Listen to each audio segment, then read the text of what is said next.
Welcome back. So Business Unity South Africa, or BUSA, supports the government's decision not to approve further financial aid to South African Airways or SAA. BUSA says the move proves what has always been known, that it would be very difficult to rescue the entity. This view is supported by some analysts who are convinced SAA's path to liquidation is now set. SAA has relied on bailouts and state-guaranteed debt agreements for years, but has continually failed to generate revenue and make any profit.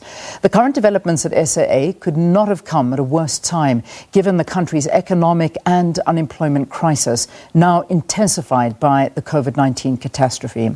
Coovadia, the Chief Executive Officer of Business Unity South Africa, joins us via Skype. Cass, thanks so much for joining us. Welcome to the show. Thank you. Thanks for having me. In your opinion, this is at the end of SAA as we know it. Well, look, SAA has been in trouble for a long time. As the business community, we have indicated quite some time ago that it's not a going concern. It's had serious problems. It could only operate on the basis of government bailouts. The reality is that all resources, and government does not have too many resources, all available resources need to be plowed towards fighting and mitigating the impact of the corona pandemic. And government has already indicated that they don't have the money to put into SAA now. And so, the business rescue practitioners have taken the view that they have to take certain actions. And I think that it's an extremely difficult time to now start looking for equity partners and so on. Yeah. So I think that there aren't too many choices there. No, there really aren't. And I mean, if we look at the statement by BUSA President Bani Patiana, does this basically mean that your organization never ever supported the idea of a business rescue plan for SAA? Well, we had indicated all the time for quite a few years that SAA had serious governance problems. Was the chair of the board at that time conducting herself in a way and essentially using the business for her own gains. They had management problems. They compared to peers in other parts of the world, they are not as productive as their peers are. And all of that led to a situation where it was not operating optimally and led to a situation where government had to bail it out consistently.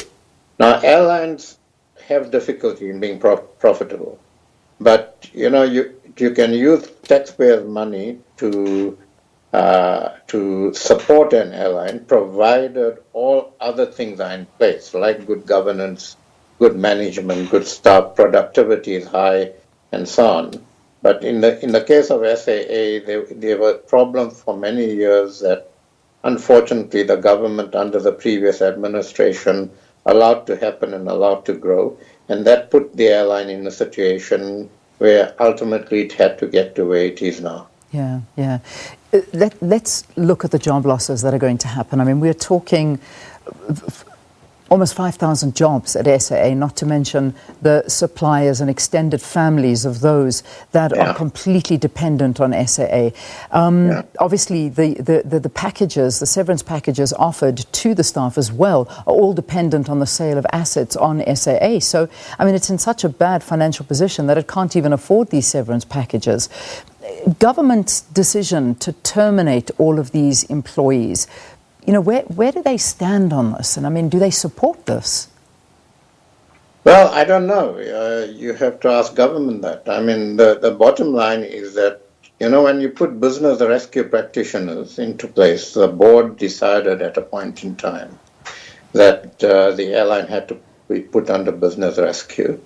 Well, when business rescue practitioners take over, they have the latitude to actually take the appropriate decisions to either rescue the organization or to liquidate the organization if they can't rescue it. And if the business rescue practitioners have taken the view that the airline has reached a stage where they have to cut down on costs. They have to let staff go. They have to dispose of some assets. Then I would assume that they've taken that decision on the basis of the data and facts before them, and on the circumstances that they see in the airline currently, and on the basis that government, and I think correctly, has said that they don't have any more money to put in. Now, I think we must all absolutely, the loss of staff at any time is problematic and is unfortunate, particularly at this time, at a time when the country is going through a serious crisis because of the pandemic.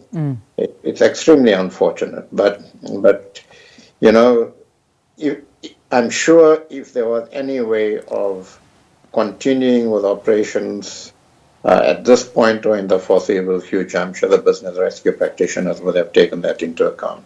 We're not close enough to the operations. We don't know what the business rescue practitioners are seeing, but business rescue practitioners are put into place, and one has to have the confidence that they will do what's correct either for the organization or, in this case, what's correct for the country. Yeah. I'm going to park the SAA conversation. I know we spoke to Scope at length about this, but I need to ask you on behalf of BUSA, small businesses around South Africa are struggling at the moment. Their doors are closed, and there is a fear that they will never open these doors again, because obviously we are not sure how much longer this lockdown is going to last.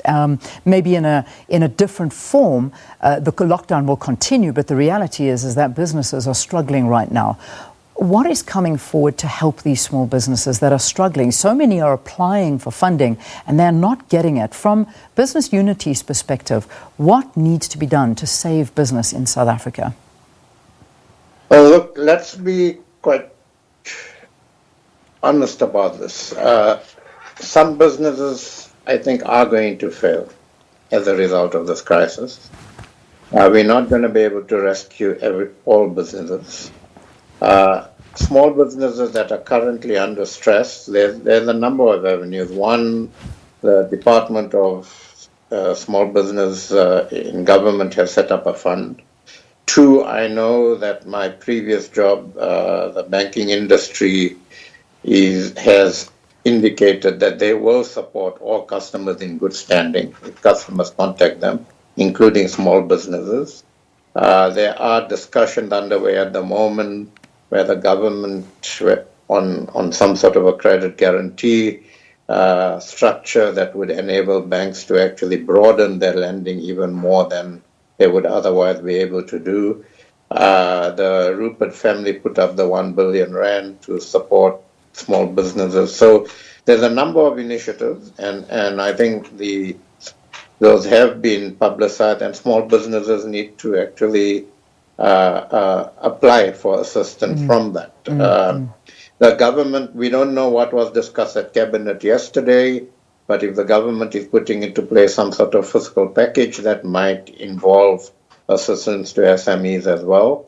So there are a number of initiatives underway, but the reality is that whether we're going to be able to rescue every SME, I think that's debatable. We need to rescue as many as we can. We need to ensure that as few businesses as possible actually close during this period, because if businesses close during this period, it's going to be even more difficult to actually ramp up the economy post the crisis. Yeah, I mean, I ask you something that perhaps you don't you don't know the answer to this, but let's just give the scenario. Say that the president extends this lockdown, and we are in a lockdown for another 2 weeks and businesses are shut again, which is very probable because we're looking at the numbers increasing. There's nothing that's really showing that we are beating this. We're just preparing for, as we've been told, the inevitability of, a lot more going wrong.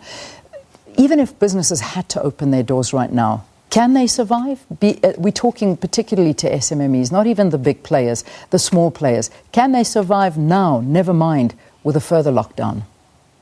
Yeah, look, economic activity is absolutely low. I mean, if there are lockdowns, people aren't actually shopping. Only essential services are allowed. So some businesses would not be able to actually survive through this. And look, government is slowly releasing the lockdown. That doesn't mean the lockdown will be lifted totally. But if you look at the last Gazette, the mining industry has been allowed to go back and at 50% capacity.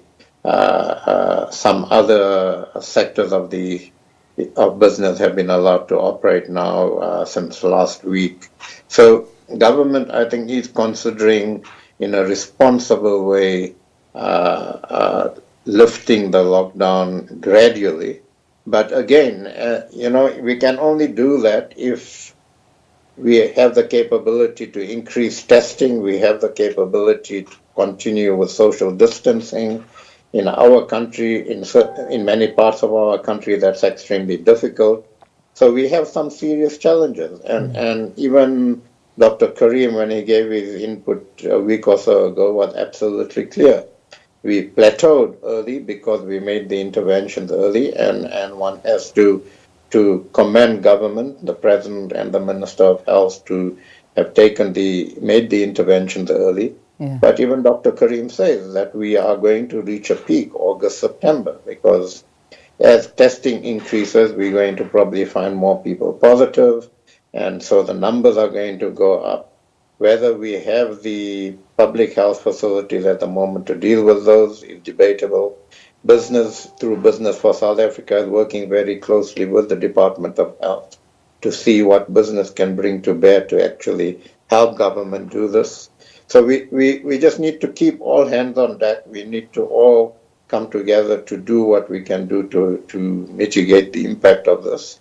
But it's not going to be easy in the next few months. Certainly not. Not a great picture being painted there, but a realistic one. Cas, thanks very much for talking to us.